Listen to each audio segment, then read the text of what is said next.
Well, excuse me. Welcome to episode 23 of Echoes from the Arena. This episode is entitled Different Perspective, parentheses, of the Miracle on Ice, close parentheses, in which we're going to discuss, or Dad, you're going to probably lead this discussion because you have read a book on it, I Okay. believe, right? Right. Yes. Um, Yes, I have. we're going to discuss the Soviet perspective of the Miracle on Ice. Um, and some of the uh, dominoes that eventually fell. What happened to those players? What the hell happened in that game from their perspective? And why they don't have a better coaching staff or had a better coaching staff. But first, we would be remiss if we did not discuss the goings on of the past week at the Olympics. And I would like us to start with the gold medal on the women's side. Their third gold medal, I believe, since they started Yeah, ice hockey in the 98. Winter Olympics Yeah, not for 98. women. And then two Olympics ago, and then this year. Yeah, So three. You're right. Three. 2018 and then 2026. Yes, so Right. three. Right. Let's talk about that a little bit. I believe we both watched the game. Yes, we did. So, much different than the first time they matched up. Hmm. Yes. Yes. Uh, Canada had a more jam. They had their best player back, which kind of put them in a better place, I think, probably with their lines. I don't know their lines, but when you get your best player back in the lineup, it Well, yeah. slots people Yeah. where they're normally used to playing. Um, Great late goal. Seemed like it might be the only way they were going to beat that goaltender up until then Hmm. was a screenshot or deflection. Yep. Yep. And I don't know. I can't say enough about the overtime goal. I think, especially from a defenseman, right? Yep. Uh, you know, being able to make a move like that in overtime brings a little bit of a Mayday feel to it. Right. Right. Well, the nice, I know there's people on both sides talking, especially after the men's game Mhm. and the Which we will get comments. to. Which, yeah, yeah, we'll get to that. But the comments made by John Cooper regarding 3-on-3, and but as you know, watching the game, Maddie, the 3-on-3 is a whole different animal. Okay, it's Completely basically different. man You're on man. trying to make a 2-on-1 somewhere in the Hmm. ice, and you're Hmm. waiting for somebody to just take a misstep or slow their speed down to try to find that little edge. And the best players in the world find that they find that gap. Right, They right. see it and they exploit it. Once again, it was a heads up pass out of the D zone up the ice, long pass up the ice. Great move, obviously 1-on-1, Hmm. and put the puck where it had to be. So just a really good individual effort on the part of our D man there or D Megan woman Megan to Keller. to, to score, yeah, to score the winner there. Well, very exciting. But Yeah, I yeah, thought it was the culmination of a tournament in which they were the best team. yes, and I think what we've seen. I was thinking before the show. I think what we've seen now is the fact that uh, Canada used to have our number, even though we used to end up, you know, Playing them. being playing them.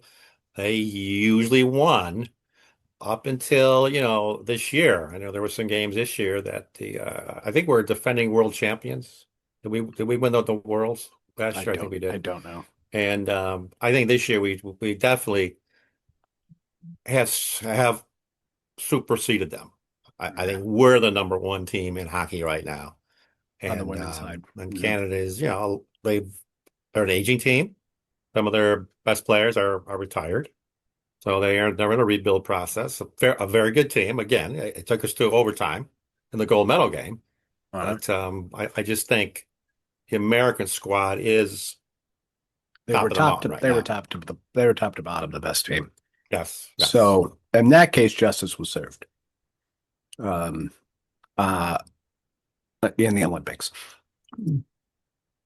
Um, I watched the whole medal ceremony too. Yeah, yeah, so did I. Yep.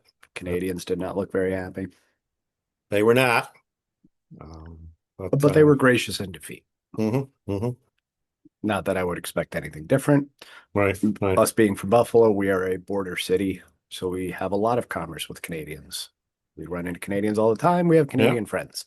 yes, yes. So Um, fully understand their disappointment. But yep, as I say, they usually handle these things with a lot of class. So at least the women do. Yeah. yes, at least the women. So, Uh, uh, I'm going to shut the chapter on that for now. Although I may come back to it in a minute. Um, and let's go to the men's game. okay, But I want to break this up into two parts. okay, The game itself, and then what happened after the game. okay, okay. Um, the game itself was that's what Olympic hockey is supposed to look like if you have NHL players. Exactly. The entire both rosters were absolutely loaded. Um, I did think that Team USA's defensive team speed Hmm. was not just marginally better than the Canadians' defensive team speed, but Right, quite a right. bit better. And I thought that in a game in which they were outplayed, really, that combined with a stellar performance from your goaltender is what resulted in Hmm. the gold Yeah, medal. yeah. The early goal that the Americans scored was just a great individual effort. Right, right. By Boldy. Yeah. Uh-huh. And we've talked about how I feel about Jordan Binnington. If he's your number one goalie as a country, I think you need to look into investing more in goaltending talent. Because I just don't think he's that good right now. He's not I world. I don't think of him as a world class goaltender. I could pick three or the other names before I would even get in the neighborhood of thinking about him. We have world-class goalies, and I'm going to mention one who's not an American, so obviously he wouldn't be available, or not a Canadian either. But we've talked about it, Vasilevsky. Vasilevsky. So he is, when you look at his play, and I see it a lot living down in the Tampa area, Hmm. he is definitely an elite world-class goaltender. And he does it in the playoffs too. He does it in the playoffs. Granted, he Uh, has a very good team in front of him, but still, like you still have to make the saves. There are still right, times in which you're asked to make a big save. right. Hellebuck, as he played during the tournament, I thought, hey, okay, he's definitely going to be your number one in this tournament because I didn't. Swayman just didn't Swayman have had a weird night the night that he one played. night against, was it So Denmark or yeah, something? it was It was, Denmark.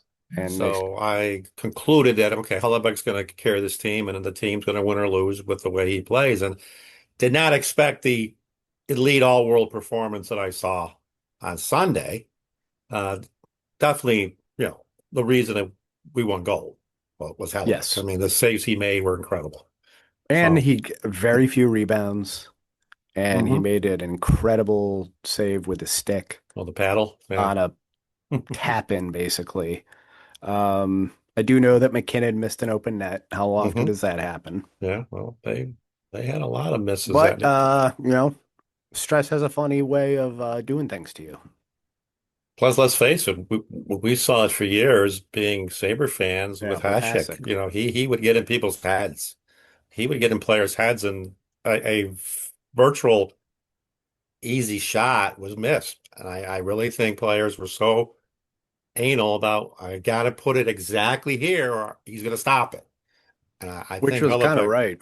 was getting into the head Well, I was of thinking the Canadian I players. was talking to some buddies of mine after the game, and we're all the consensus that Hasek 98 is that's the gold standard. Hmm. It can't Hmm. be touched. Right. Right. And Hellebuck's play was just below that. Yeah, exactly. And It was that's as good as amazing. you're going to get because you're never going to get prime Hashik with a team that's talented, but not the Canadian team of 98 that had Right. Gretzky on it and just pull up the roster Right. Right. and him stonewalling them in the gold medal game to bring the Czech Republic at the time the Right. gold medal. I think Right. that's the absolute Yeah. gold standard. That whole tournament, he was absurd. It was ridiculous. And I remember when you were still living here, when he came Yeah. back with the gold Yeah. medal, people were Yeah. greeting him at the airport. People were Yeah. showing up at the Exactly. airport like he won a gold medal for I us. think weren't we at a game shortly after that where they honored him? Hmm. Might have been his first game back, Yeah, I think it was his first game back. because that was just an amazing display. Well, it was a good example where That's an example of how good he could be. And when he played here, he was that good for the majority of the time. I would almost say the vast majority of the time. We've I know we've gone through, and I know we're going off on a little bit of a tangent here on Dominic Hasek, but bear with us, please. I know we've looked up his stats, and his save percentage is just ridiculous. And his right. career save percentage is higher than a lot of starting goaltenders' save percentage this year. Hmm. Yeah. And he played a long time, right? He Hmm. played into his 40s. Because he was with the Blackhawks and then traded to the Sabres and Was here then for a went on long to the time, then went Wings. to the Wings, won a Did he win a cup. Stanley Cup with the Wings? Uh-huh. And then ended up with Ottawa eventually. Okay, I don't remember that. Okay. Okay. So yeah, he played well into his 40s. He was one of those lucky few that have both a gold medal and a Stanley Cup to their Yeah, name. it's So very few, not that many guys have that. not too many, not too many at all. Mm-mm. The more And impressive, and just hit hold on. yeah, And when he stopped playing in the NHL, he didn't stop playing professional hockey. right. Oh, He exactly. went back to Europe Exactly. and kept He, playing. he played in the Czech Republic, I believe. Hmm. I was It just might going have to been say that or more, the Austrian league, or but something. Yeah, it was something right. like.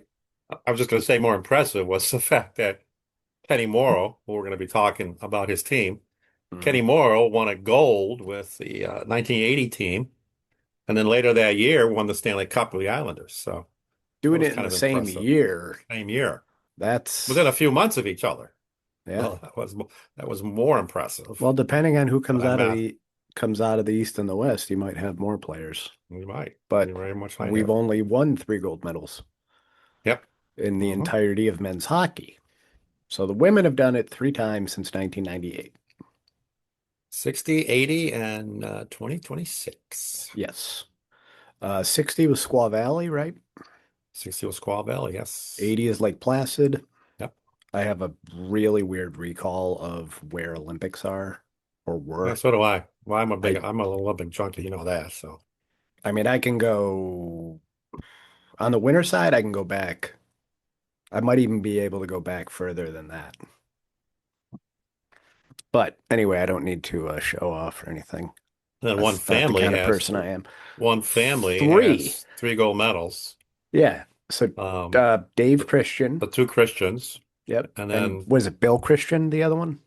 yeah, yeah, One and, was so one was his grandfather, the other was his uncle, and yeah, It was Brock Nelson, and then Brock Nelson, yeah. he so three generations, three gold medals in the same sport. Same sport, yeah. Which Yeah. is that's interesting. That's an I interesting. guess it's not that interesting if that's what they're good at and they have Well, they're kids, definitely then good their at kids will that, be and good at that. but it's it's unique that they were able to do that the three generations. Um, the goal itself, the golden goal, um, I gotta stop saying uh I as I go and do it immediately right after that. I thought that was a really dangerous play that was made Yeah. Right. because if you miss that puck, it's a 2-0 going the other way. Mm-hmm. Mm-hmm. And one of those players is McDavid, Right. Yeah. right? And the other one I think was Celebrini. Yes, Celebrini was on the So it ice was McDavid and Celebrini, and if you don't get to that puck, if you are racing Connor McDavid to that puck, and if you don't get to that puck, because I believe Celebrini did or he didn't maybe he he was racing Celebrini either to the he puck. had the puck he did he have the He puck didn't in have the it or did he in the. was there It a was shot in the. taken there? Did No, it Hellebuck make was a save? a save was made, and I think, or there was a turnover, and the puck was sitting there right near the blue line in the Right. United States defensive end.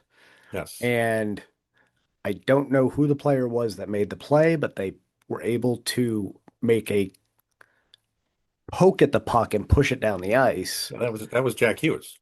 Okay, that was Hughes. All So right, so Hughes he pushed it down the he gets ice. to the puck first, Hmm. pushes it down the ice. I see Werenski and Larkin. McKinnon. Well, McKinnon was on the ice too, but Larkin was the other American player on the ice.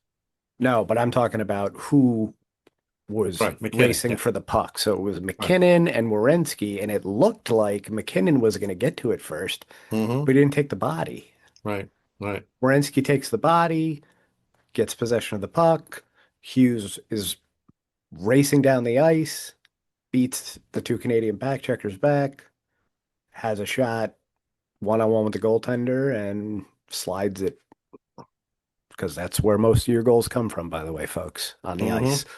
But as you said, Jack Hughes was astute enough to come to foul the play and then break to the weak side where he was Mhm. wide open. Yeah. There was your 3-on-3 got But that's they're your not man on even man got totally discombobulated. yeah, they're not Well, they're not even thinking that. That's all yeah, muscle memory at that point. right. But as you say, if we missed that shot, it might come the other way, and we would have another odd man rush going our way. So If we yeah. miss the shot, if the shot misses the net, that's the worst case Hmm. scenario because then you probably only have one guy back. Right.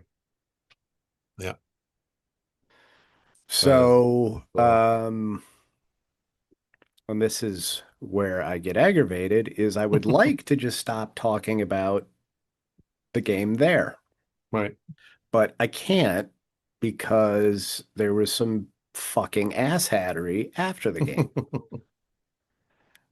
And I am really sick and tired of not being able to enjoy anything, Hmm. Hmm. but uh, the players also need to understand the situation. Hmm. Hmm. And they're not so young that they don't understand the situation, or they Right. not that they can't comprehend it. They're old enough to comprehend it. Right. Right. What the fuck is the FBI director doing in the locker room? And the answer to that is he was invited in by the general manager. The general manager is It was Bill Guerin. Bill Guerin. Yeah. Bill Guerin is the general manager of the Minnesota Wild. Dad, where do the Minnesota Wild play? What city? Minnesota, St. Paul, St. Paul, Minneapolis? St. Paul, Minneapolis area. Okay. Yes. And there's been some shit going on there. Hmm. And that hasn't happened in any other presidency. Right. But there is Right. some nefarious shit going on down there in which uh, several people have lost their lives in the city of the team that you're the general manager for. Right. The handpicked loser, who's the FBI director, you invite him in and basically allow them to hijack your celebration. Hmm. I disappointed is the wrong word because it's not strong enough. Hmm. And I'm Hmm. wearing a USA Hockey Yeah. I gotta find my uh, scarf. scarf, but I am colossally disappointed to the point where disappointment is not a word that I feel like I should be using. Disgusted Right. is a better Right. word. Right. At Guerin putting everyone in that position by inviting him in to begin with. Right. And then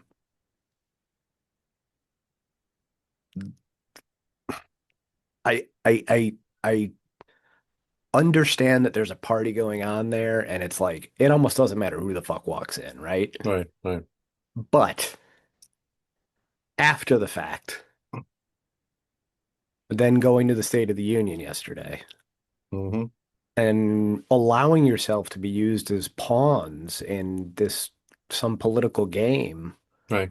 Right. is just it's beyond the pale. It would be not acceptable at any other time because it's not like they were just bringing them there to like, hey, let's celebrate this. Hmm. It felt like a them being there was tantamount to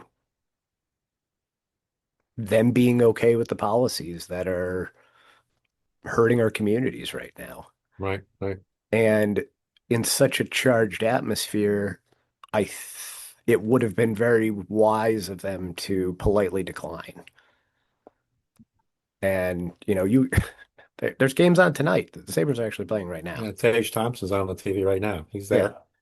He has his Well, he was in family. Washington last night. Yeah. So I hope he's not too fucking tired.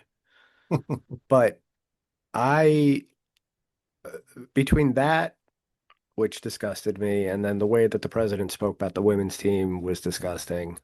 Um, That's right. Jack Hughes is on the ice tonight too. mhm. He's right Um, there. and it's both disgusting and so um aggravating that I can't all we wanted to do is really just enjoy the fucking gold medal that we haven't Hmm. seen in 46 years. But it's Right. got to get Right. hijacked by somebody who needs press that is anything other than the press that he doesn't want to hear. Right. And man, I don't know. Do you have any thoughts on this? Because I could throw I something. think you covered it pretty much. I just remember of the ilk, and I would not. And again, it might have happened in other sports, but I just don't see that happening like in a after a Super Bowl in the winning locker room. I think it's team and staff and coaches. I think that's the proper way to do it. What I the just fuck think is Bill Guerin thinking I doing just that? think Garen was out of line when he did that. I just don't think you bring anybody in. I don't care who it is. I mean, it's time for this team to celebrate their accomplishments. And I don't think, and now they're The only embroiled person in you bring in something there else. is, I think, if the opposing coach wants to say a few words, you Right. allow Yeah. that. But no one else. Stay the fuck Right. out. Everyone's got a fucking camera. You're gonna get plenty of videos. Hmm. Hmm. No, I know. I know. But Garen with a just absolutely stupefying decision that is insulting to, well, frankly, the players should be insulted. Hmm. They're probably Hmm. not, which is a problem. But I also know that I'm not going to politically align with every person that I root for on Right. a sports Right. team. But I'd like to know that we're all reasonable people. Hmm. Hmm. Um, Garen's actions, because of where he works, disgust me. Right. Absolutely disgust me. I'm a thousandaire, so I'm not owning a hockey team. But if he were my GM, he would be fucking fired the second he set foot on that tarmac back in Minneapolis. You're talking about the community that comes to support you Yeah. as an athletic franchise Hmm. in one of the four major sports leagues in this country. Right. Right. Yeah. So to that, I say, what the fuck? This is going to be, this won't be child friendly.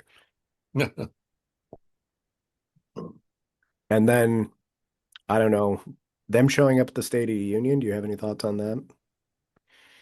No, I really don't. I don't. I just think, they were probably in a position that was probably something that they felt they needed to do. I don't know. I don't know what else to say. I just don't think they should have been put on the spot in the first place. Yeah. Uh, I don't think you needed to invite them to the White House immediately anyway. I mean, you could have waited to after the season, but because they did have games to play tonight, yeah. and You and don't the need to women had invite him to the academic State of the commitments. Union, But but you underhandedly ask the women after it already comes out that you basically made fun of them. yeah, yeah. I just I I could throw something. It's just not right, and it's not how I was raised. Right. And you should know because you raised me. Hmm. Yep. I hear you. And even Jack Hughes made a comment. I know because I was his mom is their what the women's player development consultant. Mm-hmm. She herself played well. She was on the national team in the 90s prior to them playing in the Them Olympics. So playing in the Olympics. she never Hmm. got the opportunity to play at the Olympics. But So shouldn't they know better? yeah, I think they do. I think they were just put into a very awkward position. And Um, Quinn Hughes plays in Minneapolis, hmm. St. No, I Paul. know. So that's your community once Yeah, again. And it's like, Jack Hughes can talk about inclusivity and shit, but the spotlight that you just got thrown on yourself that you didn't react very well in, I think makes some people call that into question. yeah, And A, that's too bad if that's how you really feel, but you really need to speak out. And it's kind of a responsibility that gets saddled on you when you right. become a star. Whether you like it or not, that's the responsibility that comes with it. Yeah, yeah. All right, I've done a lot of talking. We ready to segue into our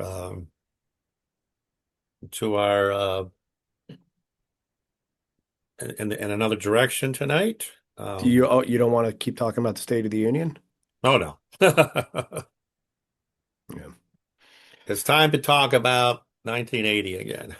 All right. Stepping We're back. gonna jump back into the time machine. The flux capacitor is fully charged. It's Hmm. full of garbage. So we're setting the date for, help me with this, Dad. It was whatever the day of the gold Oh, medal it game was was. February 22nd, February 1980. 22nd, 1980. Hmm. The I will try to paint a picture for you, having been to Lake Placid several times now. Okay, yep. You're in a small, I would almost say like a little hamlet, Hmm. Yeah. nestled Village, around yeah. the Adirondack Mountains. Yeah, it's a village. It's a village, yeah. Uh, Nestled in the Adirondack Mountains, um, next to Mirror Lake, which at this time of year would be ripe for skiing, dog sledding, Well, all the lake would sorts be of perfect for pond hockey. It perfect would for be a pond pond hockey. hockey heaven out there Yes, right it's now. Mirror. It's called Mirror Lake for a reason. That the water is crystal clear. Um, and across the street from the lake is what is now the 1980 arena. I don't know what it was called back then, but uh, I would say standing room only for the Soviet Union versus the United States in the semifinals. Some people think that that was the finals. That was not the Right, right. finals. Nope. The semifinals of the men's hockey tournament in the 1980 Olympic Games at Lake Placid, New York, which also served the 1932 games, and personally, I think could do it again. Well, I think with the new model, I know we're getting off a tangent now, but with the Italians doing They've already had this before, haven't they? what's that? It was in The Cortina model? before. It was in Cortina. Yeah, it was in Cortina in the 50s, but it Yeah. was in the 50s it was more or less self-contained. So every event was in Cortina Oh, and Bormio, which is where the downhill skiing facility is. right. But this Olympics, they opted to put the hockey, the figure skating in Milan, and Hmm. then it's a good trip. It's about I want to say it's close to 100 miles, I think, to get up to Cortina and the Alpine area. Hmm. But I think I can kind of see the same is going to happen in the next Winter Olympics, which is in the French Alps. Yeah. And I think they're going to choose Where it's not, multiple they're areas. not choosing cities. It's like they're Right. choosing regions The now. regions. Yeah, exactly. So we could see an Olympic Games at So Adirondack, New York. exactly, because You have you you have the things you need. you You could do need to your have a bobsled run, right, right? right. You Yeah. can't not have a bobsled run because the bobsled and the luge and the skeleton still need to I happen. And they have one in Lake Placid. One of the mean, you few. got the rink and everything under there, but you could still do you could do the you could do the hockey and the figure skating in Albany. Yeah. And then you do your obviously, like you said, you do your bobsleds, you do your so all the sliding events, you do your cross country, you do your downhill skiing up in Lake Placid. Mm. So I mean, they might need to do a little well, infrastructure they would do, and yeah, they would that maybe the build a few more rinks even. I know they built a new sliding center Mm. where the bobsled and the luge and the skeleton events are contested. That's like state of the art. I haven't Well, seen it yet that's because they built it right before the pandemic. no, that's I mean, But that's we half have the battle right there. So they must have ski jumps somewhere. I think they would have to do it inside because their speed skating is outside. Yeah, Now, it's quaint. I skated on it. It's kind of neat, but it's pretty cool. I think they would probably need to probably build a speed skating indoor speed But skating that would facility. also open up opportunities for aspiring Olympians, people who are training. Hmm. There's only so many Olympic training centers around the country. There's three, right? There's There's three, there's at Salt Lake. least, well, there's three as of when I was in grad school, which was now, fuck, 17, 16, 17 years ago. There was Colorado Springs. There was Lake Placid, and then there was someplace out in California that I think was for skiing, really. The Squaw Valley. Was it Squaw? Was it out Might there? be, I don't know. But Um, they have those but the facilities big in. deal with Colorado Springs is Oh, it had the only indoor velodrome in the Western Hemisphere. well. And you either need to have one, a velodrome is for indoor cycling, Hmm. or you need to build one. And they're kind of very specific. Like, if you build that, you're not really using it for anything else, Right, right. you know?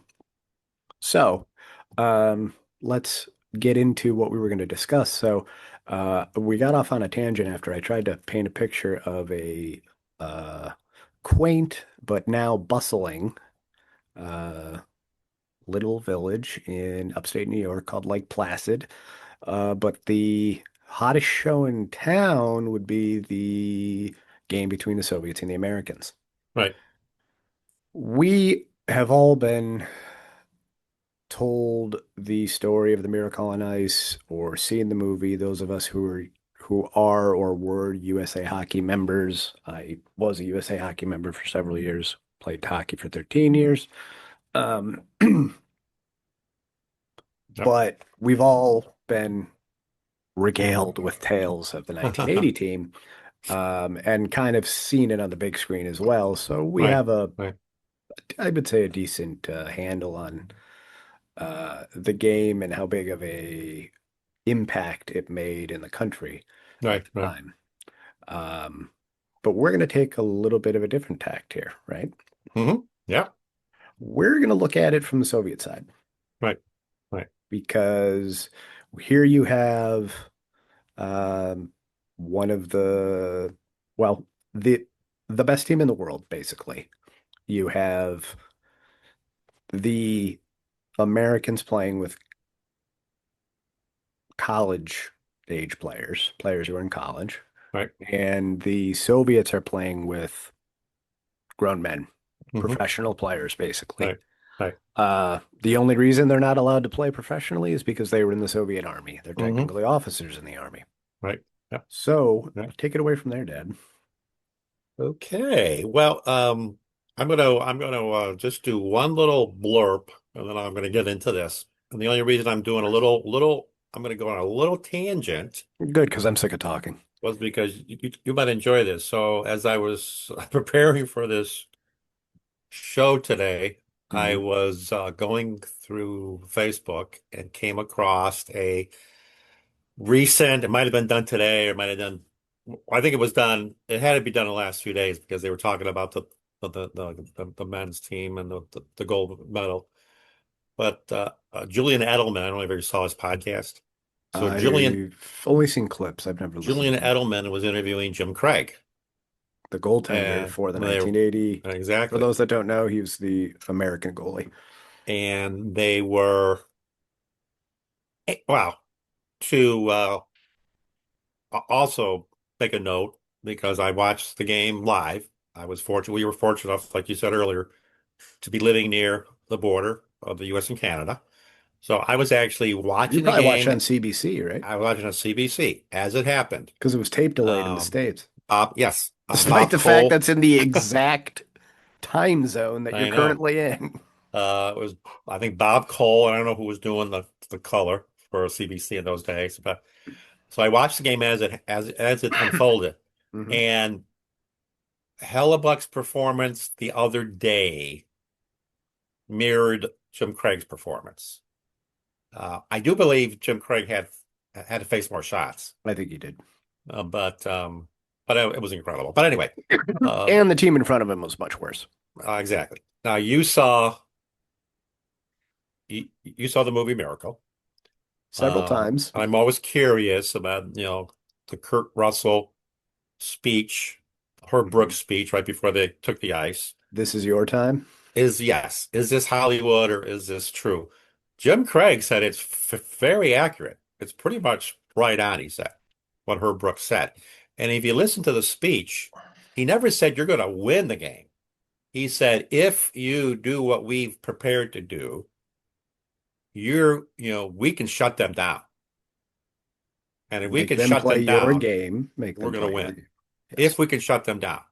So he was but Craig was very pinpoint regarding Herb Brooks, and we all know this.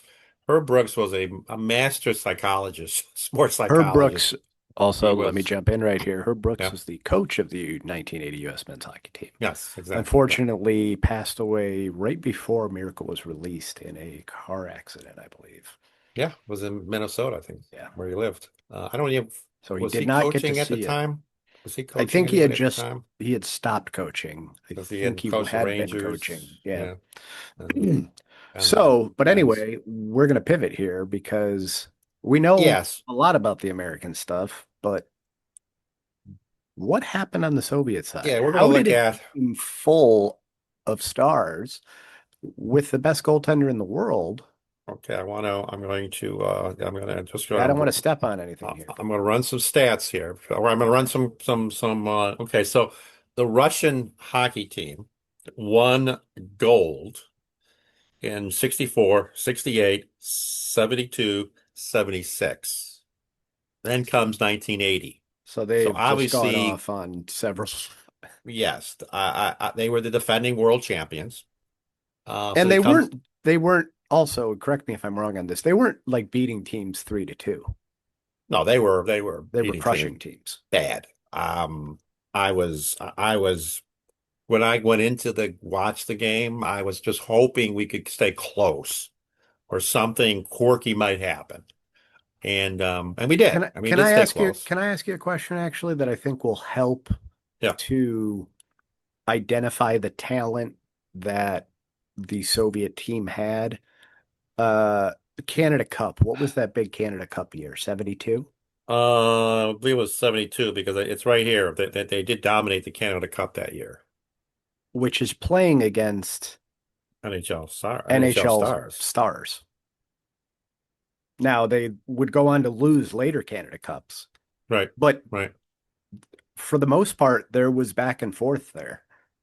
Like those Canada Cups would be multiple games. I think it could go to 7 games, and they went to 7 games on occasion. Right. Right. So they were competitive against a team of NHL All-Stars. Right. Right. So sorry, continue. No, it's fine. I'm just looking at the roster real quick. Okay. Um, we'll get to the roster in a bit, Hmm. but I'm going to talk a little bit about their approach to the game, a little different. Well, this is the interesting fact.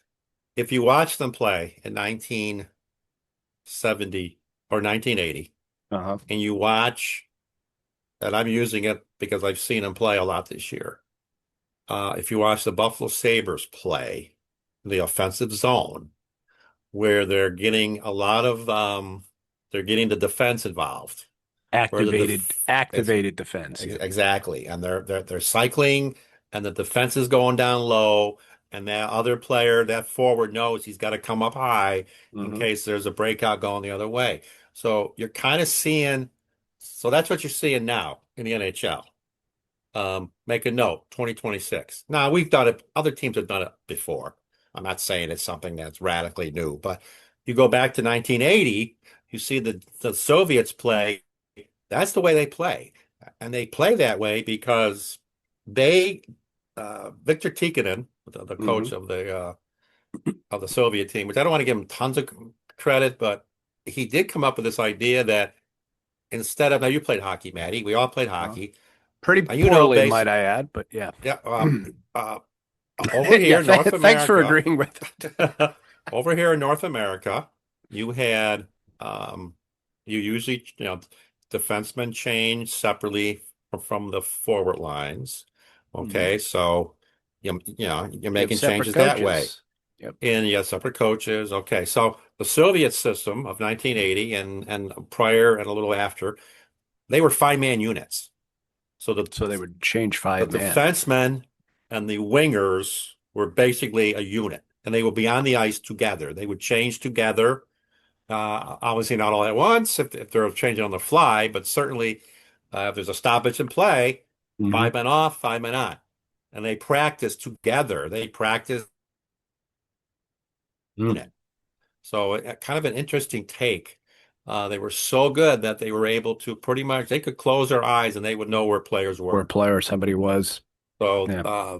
that kind of gave them that, I think that added, you know, That little bit extra. that extra. Yeah. They Well, also, I would be remiss if I didn't say this. We think about these all-star teams that get thrown together, like what happened at the Olympics, and it's like, okay, these guys have had what, three practices together before hmm they're hmm the Soviet Red Army team was the opposite of that. Right. Right. They that was their job, Right. and they practiced together every day. So building those connections with your line mates hmm was a lot easier when you're doing it full time as opposed Right. to, here, boom, here's a tournament right in the middle of the season. Right. Right. And again, their pass, they were impeccable passers. Their passes they were short, tape to tape. Puck wasn't on sticks a lot. You wouldn't see guys make, full ice rushes and stuff. It was Mm-mm. basically tic-tac-toe, uh, keep the defense guessing, keep the defense moving, try to break down the defense. And then So, in doing so, cycling. yeah, cycling, try to create that 2-on-1 down low, Hmm. stuff like that. They get in that shooter's triangle.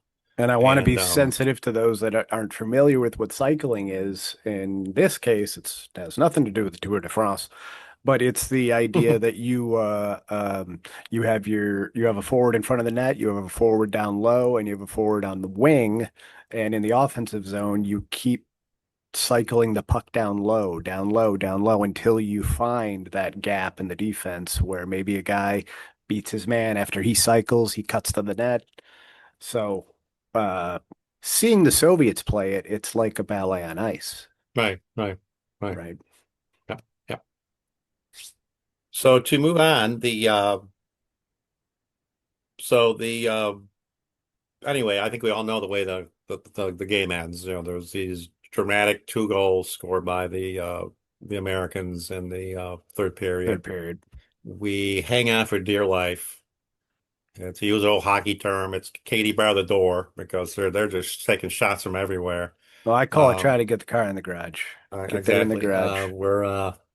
I'm looking at the picture, the segment that you have of Mike Ramsey chucking Carmel off into the boards, and Is that Victor Karmalov? it was Valerie Valerie Carmel. Karmalov, yes. Valerie, and it was a very physical game. Um, a lot of a lot of contact along the boards. Those last few minutes that seemed like an hour to Hmm. me. I remember when it got to the 10-minute mark of the third period, I'm thinking to myself, this is going to be like an eternity because the pretty much the entire 10 minutes they were in the U.S. zone, Mhm. just taking shots from everywhere. And but the U.S., they were able to get the puck out enough to, short shifts, 30, 35-second shifts. They were staying fresh, Mhm. and they just did a remarkable job. Jim Craig stood on his head to make saves. They did have But a very good later a very good NHL defenseman on that team, Mike Ramsey, yep, and Ken who, Morrill. So both were very successful but they were in the league. college students at the time, Yeah, at the time, so yeah. they were I think not. Kenny Morrill, Bowling Green, uh, So, Ramsey, Minnesota. so we have the Soviets are bombarding us. The game ends. The Do you miracle on believe ice in happens. Do you believe miracles? in Yes. miracles? Blah blah blah. Um, Okay, then so there's a lot of yeah. Well, go with what you're gonna say, and well, then there's a I'll lot of chime yeah, in. I think the first controversy, and I'm going through first off, I want to say the general theme in the Soviet Union was that no big deal. They kind of downplayed it and maybe rightly so, Well, because as that as they would because they yeah. downplayed Chernobyl too, but Well, that's right. But uh, they basically said, and they even interviewed the players, some of the players in the year 2000, and they said the same thing that it was downplayed by the media. They did show the highlights or in their situation, the lowlights, and it was a loss, but they took it as instructional that it was because they went back or came back and won the gold in 84 and 88. So it was, it was a bump on the road. And so it was downplayed in the Soviet Union. Some of the controversies that arose that's what I wanted to get was into, and I was the hoping you were gonna touch on this. yeah. So at the end of the first period, Hmm. Mark Johnson took off. We thought the period was over, basically, and with very little time remaining, I think it was fractions of a second. Fractions of a second, I believe. He He scores. he hustled, yeah, Hmm. scored. Did that tie the game? I'm Things are getting cloudy here. But I think it Not tied the important. game. I think it tied the game. But Okay. so they go off after the first period, Hmm. and they come out in the for the second period, and the best goalie in the world, Who is Vladislav Tretiak, Tretiak? is on the bench, Hmm. and Mishkin, his backup, which even though Ken Dryden made a Is comment pretty about good. it, Mishkin could be a top goalie anywhere else. He just happened to be He backing worked up. as a coach in Russia, including with CSK Moscow and the national team Who's that? later on. Michigan? Okay. Michigan. Yeah. Um, but anyway, I have some notes over here myself, but okay. But anyway, why are we making a change? Well, the game's why are you 1-1 why are or you taking the whatever. best goalie Or in the world out of the game? yes. You're biting off your nose to spite your face in that instance, it seems like. So I did some research, Hmm. and really, according to what players said after the fact, they weren't that concerned about it. They trusted their system. And they really weren't that concerned. Tretiak, I don't know what was going on in his head. I'm sure he was disappointed. I don't know exactly what his relationship was with Tikhonov. Tikhonov being the moron Yeah, Tikhonov coach was a of weird the guy. He was Soviet Union. a very Politburo type guy. Mhm. Took over for Tarasov, who was the father of Soviet hockey. But Developed the system that led them yes, to several Olympic gold medals in a row. This exactly. freaking autofocus is So not a stupid. lot of but I think that again, I think the theme was it wasn't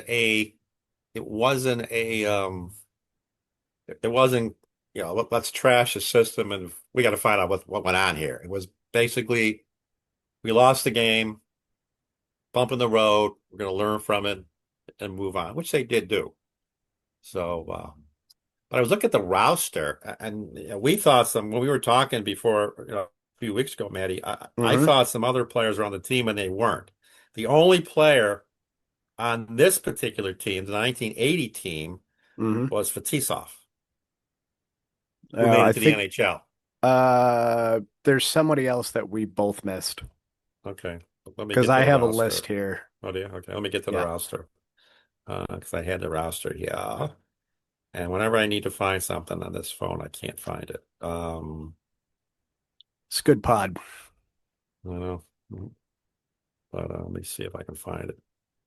Come on. Uh, there's a player that we missed that was Okay. on that team that played in the NHL for quite some time that just didn't play for the Red Wings. Right, Therefore, right. we missed him. Well, you got the list there because for some reason I do. I can't find I my do. roster now. I have my Let me roster. start with Oh, here, I got it now. I got the names and notable post-career roles. Okay. Well, go ahead. So Victor Tikhonov was the head coach. He would be the one responsible for pulling the greatest goaltender in the world at the time.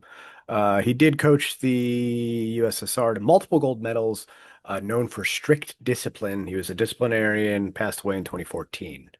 Assistant coach Vladimir Yurzinov later coached in Finland and Russia and is inducted into the IIHF Hall of Fame. Well, Um, the guy that we missed, Sergei Makarov, played in the NHL for the Flames, Sharks, and Stars. oh, okay. He was number 32, I think. Okay. I Okay. remember him. Won the Calder Trophy for best rookie at the age of 31 because Okay. that's when he made it into the NHL first. Right. Later coached and worked in Russian hockey. Valery Karlamov, and this is an unfortunate situation, tragically died in a car accident in 1981. Hmm. Remained a Soviet icon, hockey icon. I really hope that that was not on purpose. Well, what I saw or what I was able to glean as far as research wise, Hmm. like you say, it happened in August of 1981. It happened. I can't pronounce the name of the town. It was outside Moscow. Oh, I'm He sure was I could pronounce it. he was driving a Volga sedan. Well, he was not driving. His wife was driving. They were driving a Volga sedan. Hmm. His wife's name was Irina. Um, him, his wife, and her cousin all died in the accident. It was, according to the official report, it lost control on a wet highway. The car collided with a truck. Okay. He did have a Hmm. prior accident. There was a prior incident. This is kind of, I think, where the conspiracy theories start to take Well, hold. it's just that in the And it is the Soviet Union. Soviet Yes. Union, people, I believe we can talk about a coach that would later Hmm. suddenly be found or not found, it suddenly goes missing. Right. So in 1976, he survived a serious car accident, Hmm. Karmol, that is, Yeah, that nearly ended his career. So he had to do, a lot of major PT. rehabilitation. Hmm. He After that, he was beginning to develop tension, they say, with Tikhonov over conditioning and readiness. Hmm. So two major crashes within 5 years contributed to the conspiracy theory. The Yeah, but there's no evidence of anything that was Nefarious. nefarious. And it was Hmm. basically unfortunate. He was a victim of two Just car crashes. The second one awfully, killed him. just So, awfully interesting that it happened the year after they lost to right. the Americans. So then two players, the player you mentioned earlier and Sergei Fetisov, Makarov and Vladislav both Fetisov. uh, both played and had stellar careers in the NHL. There's actually another guy. There's a couple other guys who played in the NHL actually. Um, but those two, the two that we named, I think were probably the biggest names or and had the longest careers. Because I know Fetisov played into his 40s, I think, Oh yeah, yeah, as a played with the defenseman. Devils. Yeah. Yeah. And I know and then the player we were talking about when we were speaking about this when we were putting together this show, Larry Aronoff Larionov. did play, I believe, in the next Olympics, and then another one Okay. beyond So that. he So would have been, he was on this he team, was that in the Red line. Army team. Yes, Yeah. yes. But And and Maltsev was the captain, I believe, of that team. the 80 Soviet team. Yes. And Oh, he for some is, reason I was thought it it was Maltsev or was it Mihailov? it's Mikhailov. Mikhailov, Boris Mihailov, yeah. Yep.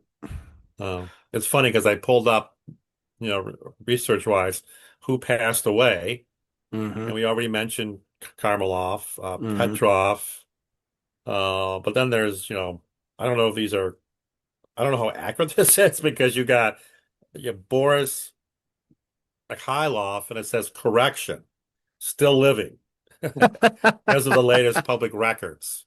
Okay. Also Somebody, living was Maltsev.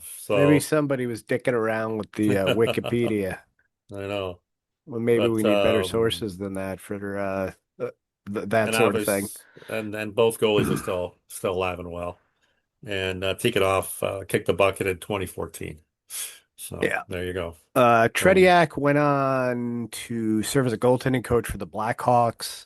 But for those that didn't go on to play in the NHL, we mentioned Vyacheslav Fetisov, who was a star defenseman for that team, went on to play for the Devils and the Red Wings. Alexei Kasatonov played in the NHL for the Devils, Ducks, Blues, and Bruins. Later coached and worked in the Russian hockey administration. Um, Sergei Starikov played for the Devils, later coached in Russia and the United States. And Helmut Balderas I briefly remember played for about the Darius, yes. Minnesota North Stars, later coached Latvia's national team. Huh. So that's interesting that when the wall fell, then he Yeah. went back to Yeah. his home area, which happened to not be in Russia. And then I obviously I'd mentioned Makarov. Um, yeah, so from their side, it it's interesting to hear how it was perceived in the Soviet Union, but I Hmm. wondered the accuracy of that because it's hard to believe anything that came out of the Soviet Yeah. Union. Well, that's something we'll probably never know, um, but Now, the well, documentary you watched, yes, there was a I would document. think had tell me a little bit about, tell us a little bit about that. Yeah, the documentary was Fetisov and his daughter, Hmm. where they were talking. I think he was speaking to her about you know, the game and the loss and what have you. And yeah, even he, you kind of read when he was talking about it, there was a little disappointment there, but he didn't really uh, put too much into it. I think basically what was mentioned in the documentary was pretty much what I found, that it was not a big deal in the Soviet Union. But the documentary also added, Karmelov's crash and his death. Hmm. And if I remember correctly, Fetisov wasn't totally convinced that it was a accident. Accident. But he kind of mentioned that. Well, Well, he didn't that's mention it why so many words, but if you read between the lines, I think there was some inkling there that I don't know. I do know he's back in the Soviet Union now, and I like how you're calling it the Soviet or Union. in Russia. Well, Still, let's just call it the Soviet Union. it's still a Soviet Union in Yes, my he book. played in the Uh, NHL for the Devils, Red Wings, won two Stanley Cups, became a Russian senator and minister of sport, advocated for environmental causes. right, right. So he's back in Russia, and he's alive and well. So, well, as of this taping of the show, we think so. Yes, as long as he stays on, or stays away from Putin. But there was something else I wanted to touch on. Oh, not to get like too deep into this. And when I say deep, I mean deep. Um, when you watched and what was the name of the documentary? That I know I would have to search. I Well, I'll don't have to let's recall it. look it up so I can put I it in the show think it notes. was yeah, I think it might have been. I don't think it was a 30 for 30. I don't think it was an Okay. ESPN production. All right. We'll have to It was find very it and put it in the interesting show notes so because that I people can just check it out if they want. yeah. but I was wondering if their view on the result of that game, despite obviously wanting to crush all their opponents, Right. says a little bit about maybe like Eastern philosophy. Yeah. Like they're Yeah. just not taking it as serious Right. Right. or have a way to make peace with it better than, for instance, I can. Right. 13 seconds. Right. Did you have anything else on the Soviet national team? No, that's about it. I think but I think what you just brought up about the philosophy, um, I I mean, just think, everything's so westernized now, it's hard to tell, yeah, but but I just think they were so well, again, doing the research for this, I just think they were so well prepared, obviously well trained. that Like you said earlier, they were really in reality a professional team because they were together constantly. When they weren't playing hockey in the winter, they were playing soccer in the summer. mhm. So they stayed together. Being who they are, they were, I guess, if you And want to once use the again, term, these teams went and beat NHL All-Star teams they beat in games in which the NHL players were trying to win, not like an All-Star game now where it's like right. a circus. No, Canada Cup especially, which was Both highly Canada versus the contested, yes. Soviet Union. There Yeah, it were was highly fights. contested There were fights. There were brawls, I think, if I because I remember there uh, were two teams read that came correctly. over in the 70s, Hmm. and they were the Soviet Wings team Hmm. and the Soviet Army team.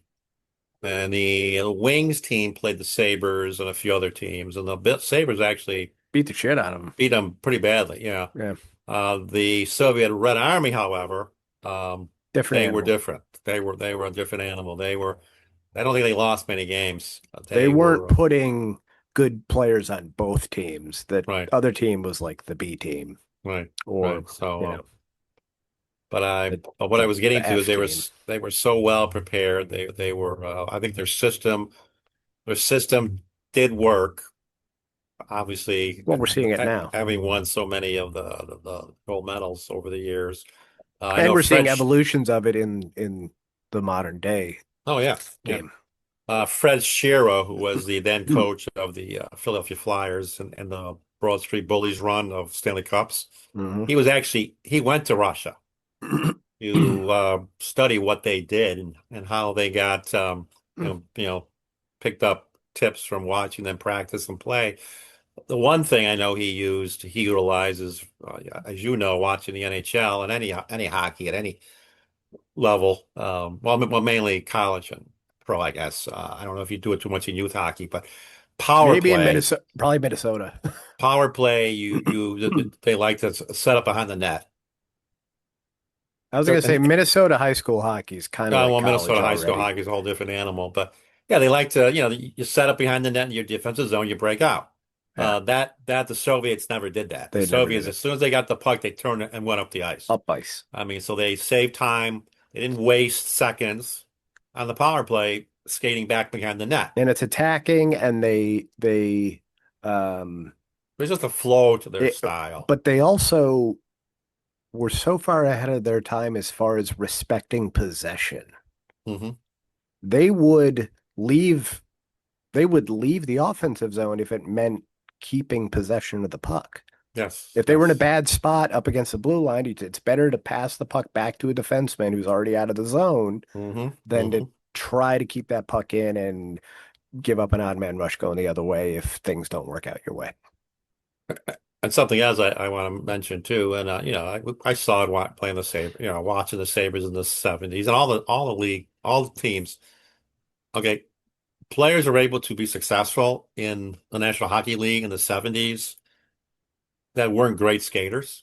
They Mhm. were good skaters, obviously, but they weren't great skaters like we Phil have now. Esposito or Tony Esposito Well, couldn't hardly Esposito skate was at all. yeah, well, even Phil wasn't the greatest skater.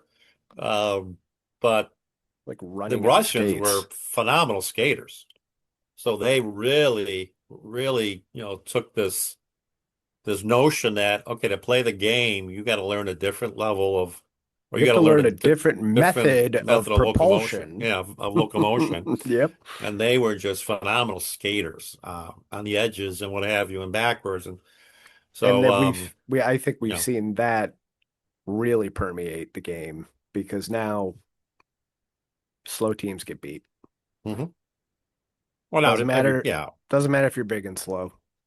Now I would If say you the majority of skaters in the National Hockey League are great skaters, fast and very good on their skates, unlike what it was back in the day. So, and I'm not remind knocking those you, players. I mean, yeah, no, that's no, what I you know. needed to do. You didn't You need to need be an elite skater to be you needed successful to in the be NHL. you could be tough and stand in front of the net and take Hmm. cross checks and score goals. I'm just watching Darlene breaking out of the zone right now, and he's just flying. Well, they must have a power play, the Sabres. Mm. Um, but everybody's a good skater nowadays. But yeah, I think the Russians were really the ones that really pushed the envelope, and it made everybody better. Let's face it, Well, look especially in how good international their best competition. players were when they came over here. We had our Mogilny episode very early on and Hmm. Echoes from the Arena where we talk about Mogilny. Mogilny was a great skater. He could be a one-man breakout if he wanted to be. He zipped up and down the ice. The only thing that slowed him down was a degenerative, I think, hip issue, Right. arthritic hip issue. Who else comes over? Pavel Bure, one of the fastest players in the league, Hmm. right off the Hmm. rip. And then, half the Red Wings roster were Right. Russians. Mm-hmm. With Fedorov, They Larionov, had an entire five-man Konstantinov. unit. It's funny you Yes. mentioned the units because Yes, they had an exactly. entire five-man unit They that was did. all played in the Soviet system, all for the Red Army team, but not all at the same time. It was Larionov, Fedorov, Kozlov, and on defense, Fetisov and Konstantinov, who Hmm. unfortunately passed away in a limousine accident in the 90s, I think. Now, were they all on were they all on the trip at the same time?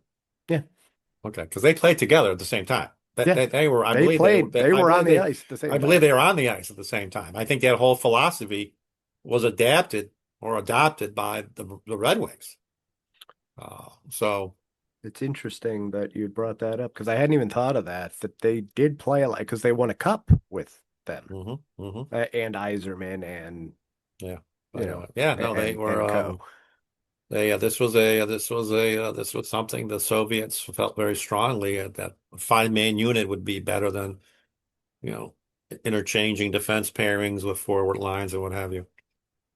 To have five guys that know where the other four are going to be as Hmm. opposed to one Hmm. guy knowing where the other two are going to be or one man knowing where the other guy is going to be, hopefully. And if you really know each other and you practice as a unit in practice, your guys are getting guys cycle better. Yeah, They it's just just know, crisper. the passing is so crisp because they've worked endlessly. They know how heavy a pass should be, Hmm. Yeah. how weighted it should be, timing, stuff like that. Yeah. I don't want to go too long because we've already actually gone quite a while. Um, but I did want to ask you one other question, and now it's starting to escape me, and that sucks because I thought it was a good question. But I think it's going to escape me. It's when we were talking about the five-man unit of Yeah. Fedorov, Yeah. Kozlov, Larionov, and then Konstantinov and Fetisov. Hmm. Oh, yes. Okay. You took me to the Maple Leaf Gardens for a game, Hmm. Yep. right? Yep. Yep. It was Red Wings. I was a Red Wings fan at the Yep. time. I was still a Yep. Sabres fan, but I like Yep. Sergei Fedorov. They were Do Fedorov. Yep. you remember what happened in that game? I do not. No, Fedorov played defense the entire game. that's right. You're right. They were Yep. missing defensemen. They had injuries. Yeah. And if you think about the preconceived notions of the Russian player, the preconceived notion is that they're poor defensively. Hmm. Hmm. Now, maybe players develop habits, and now there are players that were not in the Soviet system. Right. Right. But I wonder, like, you took a borderline elite forward and you just played him on defense role. Right. And I don't Right. even think that's the only game he played on defense. I think he played on defense a couple games before that because I Right. think that he had been announced as a defenseman, and I never saw him play defense again Right. Right. after that little stretch. But that's a lot of, you got to be really on top of your game to be able to go from forward to defense. I can see going from defense to forward, but going the other way seems insane to me. I thought it was so interesting, even though he wasn't going to be in a position to score as much. Right. Right. But I now that you mentioned, I do remember that now. Yeah, I know they had they were short defense because of injuries and but of all the players on that team, I mean, he did win a Selke, I think, for best defensive forward one year. yeah, yeah. So, I mean, Well, I think but coming out of the still system, playing defense and play. Yes, that's what I'm getting at. Is I coming out of the think system, maybe coming out of the system is why because if wingers and defensemen are interchangeable, yes, he's a centerman, but a centerman can play wing. like A I always told centerman you, just knows everything. like I always told you guys, when you were young to play defense, if you were, if you want to get on the ice, play defense. Because let's face it, little kids, they all want to They all want to be, score. they want to score, they want to be forwards Yeah. and what have you. And I told you an age to play defense because A, coaches are always looking for people to play defense. B, You you get become more a ice better, time. well-rounded player. You Yeah. see the game from a defensive point of view, and it's much easier to teach defensemen to be wingers and forwards Mhm. than the other way around, with the exception of Fedorov, which I think is the fact that the system taught them that. And he was an all around, a well rounded player.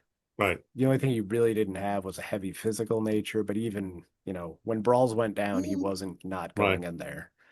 Um, I think it's interesting that you mentioned that about telling us to be defensemen, because I think I always wondered if, that one year of high school hockey I played, if that was, if I, and I could say that I had a pretty decent season. I just didn't play again because of the risk of injury and how that would affect other sports that I had played. right, But I'd right, always wondered if me playing defense um,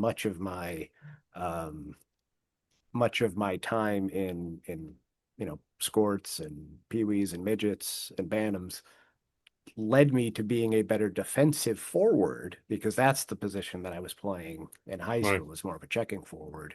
right. Um, I think just probably because of defensive responsibility and being aware of it.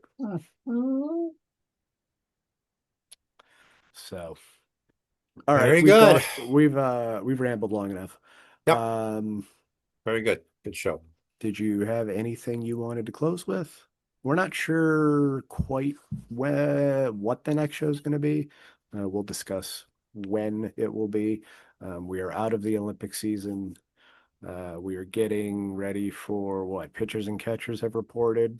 No, they've already started exhibition games, Like I give a so shit. they're Sorry, I'm so just we not a might do some baseball guy. baseball, We something will do baseball some related. baseball. I'll have to read Um, up on some damn baseball. I know you're doing you want to do that show on the Invincibles, which we're Well, let's see what trying to happens hook over up the with a next. third party. Yeah, So when we right. can do that, we'll do that show because we got we're in the midst of the Premier League Hmm. season, and we We do also have the draft coming up. got the Remember, draft. We've I had got that the idea. Remember that idea of the draft yep, idea? yeah. Yeah. We got the draft, and we got the men's tournament, well, the basketball NCAA basketball tournament Hmm. coming up. So I haven't watched a lot of college basketball this year, but especially with the Olympics the I last 2 weeks. started But watching a little bit last night. I see the usual suspects are up at top, Yeah. like Michigan is three, Duke is number one. Who we'll see. Yep. All right. So, sorry. Hold on. I want to sign off appropriately, not with peanuts in my mouth. Ah, anyway, so we will please look on YouTube for our page, as well as Apple Podcasts, and Podbean is the app that you can find it on Android. If you like what you hear, please tell your friends. We would like more people to listen. Um, if we don't get more listeners, it won't stop us from making shows. We're It's still going to just, it do it. is what it is. We're gonna find those Um, listeners. but so we will keep you posted. So check the show notes on Facebook. That's where we're still housing everything. So for Greg, this is Matt, and signing off with a hearty be better men's team. You got to be fucking better.